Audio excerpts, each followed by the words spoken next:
Hello, I'm Marcy. I'm Steve. You have a beautiful home. Yeah, so do you. Come on in. Howdy, neighbor. Yeah. I hate these people. Say, listen, who do you like to win the NBA championship this year? Well, Al, to tell you the truth, since we got married, I don't watch much sports. Marcy doesn't like it, and we decided we'll only do things we both like. I feel that sports glorify violence and competition, and I don't think it's psychologically healthy.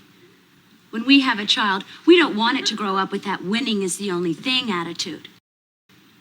A child is better off not being exposed to sports. You're gonna neuter him too? How long you two crazy kids been married? 2 months, Al. Hey, well, Marcy. Well, looks like you got a heck of a piece of clay here to work with. You know, another thing that makes women such a blessing to us? It's like when you're sitting somewhere and they come over and they say to you, "What are you thinking?" And you start thinking, you know, if I wanted you to know, I'd be talking. Isn't that an awful lot of coffee you're putting in there? Yes.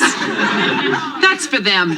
Ours will be good. You see, if they enjoy eating and drinking at home too much, they never take you anywhere. With men, if you ask them for something, you are never going to get it. But if you do some damage to their internal organs, you got a shot. So far, Steve has been the ideal husband. Oh, really? I bet the first couple of weeks you were married, you went to bed at the same time. Oh, yes. Have you noticed how in the last month or so, he seems to be going to bed a little later and later? Why, yes. How did you know? You're letting him slip away, Marcy. You've got a good thing going. Don't start letting him have a good time alone. But we still have a good time together. Then why is he staying up? I used to love sports. Of course you did. You're a man. And Steve, you can love it again. You know, lately, he's been getting up earlier than me, too. That's not good. Do you have PMS? No. Get it. I thought we agreed.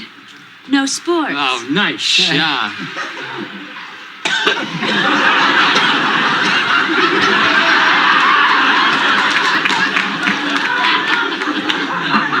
I demand to know what you do late at night after I've gone to bed. Are you having fun alone, Steve?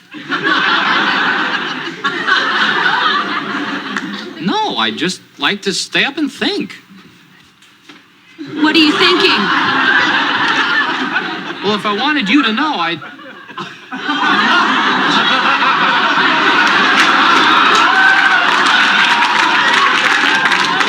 I'm going to the game next week with Al. My mother's coming over next week. Oh, yeah? Oh. Well, if that's your attitude, then maybe I should just pack my bags and move in with her. Great. Then I could go to bed at a normal hour. All right, Steve Rhodes, let's go. We're going home. It's time to redefine our relationship. Okay. Al, I'll see you next week at the game. Peggy, I think we'll be spending a lot of time together. Come on, Steve. We've got to talk. I'll make it quick. I'm going to watch boxing. You'll watch nothing. Now, for all you newlywed somebodies, this is what we've always talked about on Marriage Pros. At the beginning, it's always roses. Everything goes well. You two are still in love with one another. But there comes a time when you're going to have to realize it's not always going to be that way. I know you want it to be that way, but it's not. That's when you have Al and Peggy that are telling both of them, hey, this is how it goes. And the one thing that you just realized right off the bat, Steve was not able to watch sports anymore because she didn't like it. So, they say that since she didn't like it, then both of them are just going to do what they both like. No, that just means you're not allowed anymore, okay? And I'm sure it could be on the other way too. Maybe she's not allowed to do things that just for her. This can get a little confusing because if both of you just want to latch on to just things that both of you can do, this marriage is not going to last, because you still need to be able to be yourself, number one. And number two, hopefully you fell in love with one another because of who you are as an individual. That is the key thing here. You have to take the person for who they are. Anything that you don't like, can you live with it? You have to decipher for yourself before taking that forever step. Otherwise, you saw what happened, okay? You saw it from Al and Peg that were giving the advice. And it was kind of matching the mood that was going on behind closed doors.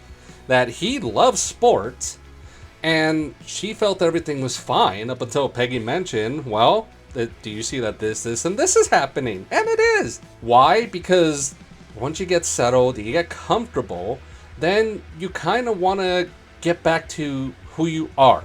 That's just going to happen, okay? Just realize that.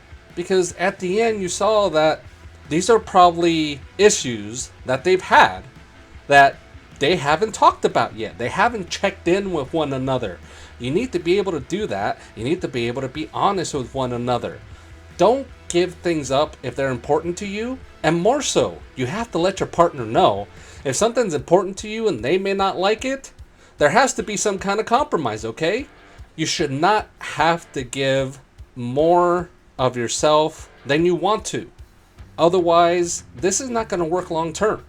And there either needs to be a deep conversation about it, or you may need to get a referee, a quote unquote, a therapist in there to really hash things out. Otherwise, we pretty much guarantee you here in Marriage Pros, it's not going to work.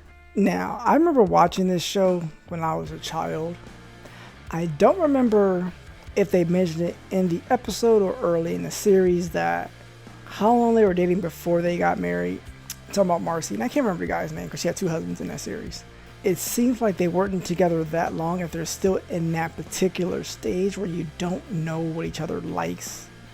And when you're in a marriage, you need to have things you want to do separately. Like a man, he wants to watch sports, let him watch sports. That's his me time. That's his, okay, get out of whatever thing is going on in life and enjoy a game for 2-3 hours. Whatever the case may be. Women, they go get their nails done, massage, whatever. You need to have something that's for you. And then I would say, try to find something that you both like to do together or watch together. At least one thing, something you both can relate to, something you guys will enjoy doing together, whatever that may be. I didn't like how Al and Peggy is pretty much trying to break him up, and Al, he don't like nobody. So let's just put that out there. He don't like nobody. So he said it when they walked in the house, I hate them, or I don't like them. Something to that effect, right? So he wanted them broken up so they can move out the neighborhood, whatever the case may be. But that's the only part I did not like. I do like how they were saying what they felt was going on in their head, in their marriage, and what's going on. I did like that part because every marriage has a certain stage. Yes, they were in their lovey-dovey stage. Now they're about to get a divorce stage because they don't know who each other really are at this point. But don't try to make your spouse do something they don't want to do, because all they're going to do is end up resenting you later on. Sooner or later, it's going to blow up. You guys are going to have a big fight, depending on what kind of couple you guys are, how you communicate. It's either going to end in a divorce or leading to a divorce if you don't know how to hash it out and have an argument properly. I'm never going to mess with someone, even though I may see something in someone's marriage. I'm not going to try to break you guys up. I'm going to let you figure it out for yourself. Hey somebodies, come check out my channel where I give you my candid thoughts and opinions on various topics and weird news reports. So stop by for some tomfoolery and ballyhoo. Cute little guy, eh?